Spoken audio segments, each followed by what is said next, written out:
Hello friends, હું ઉષા સંઘવી. અમારા hello વીટી કિચનમાં તમારું ખૂબ ખૂબ સ્વાગત છે. આજે આપણે સાબુદાણાના પરોઠા બનાવવાના છીએ. તે ફરાળી છે.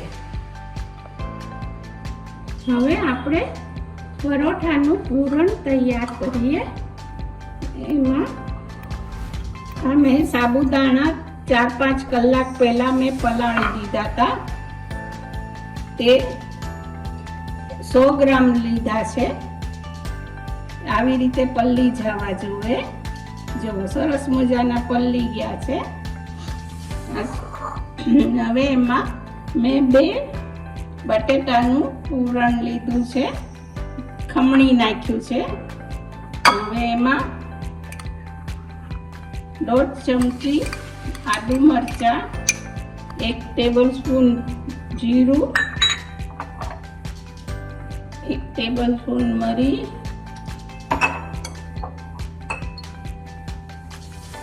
આ શેકેલી જીરુંનો પાવડર છે 1 ચમચી.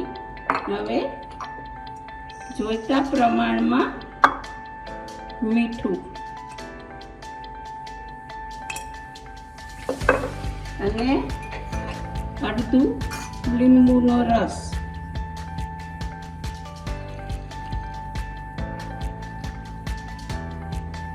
હવે બધું આપણે મિક્સ કરી લઈએ. બધું મિક્સ થઈ જાય એનું બાઇન્ડિંગ માટે મેં આળા લોટ લીધો છે. તમે રાજગરાનો લઈ શકો છો. હજી મારે આમાં મિક્સ કરતા મને લાગે છે એટલે મારે હજી 1.5 ચમચી જોશે લોટ. હવે આમાં ફરાળી લોટે આવે છે, એ નાખી શકશો. રાજગરાનો લોટે નાખી શકશો.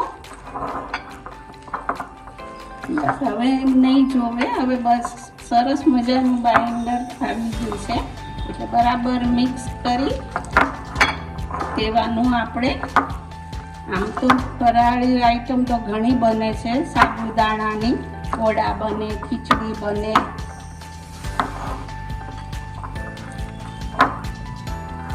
હવે સરસ મજાનું મિક્સ થઈ ગયું છે. હવે આપણે આમાં થોડોક મેં આળા લોટ લીધો છે, વણી અને આપણે ચોડવી લઈશું તો જ વણાશે.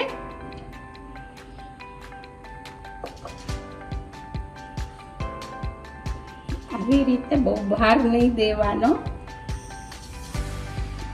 અને મસ્ત વણાઈ જાય છે. આપણું પરોઠું વણાઈ ગયું છે. મેં નાનું રાખ્યું છે કેમ કે શેકવામાં સારું પડે એટલા માટે.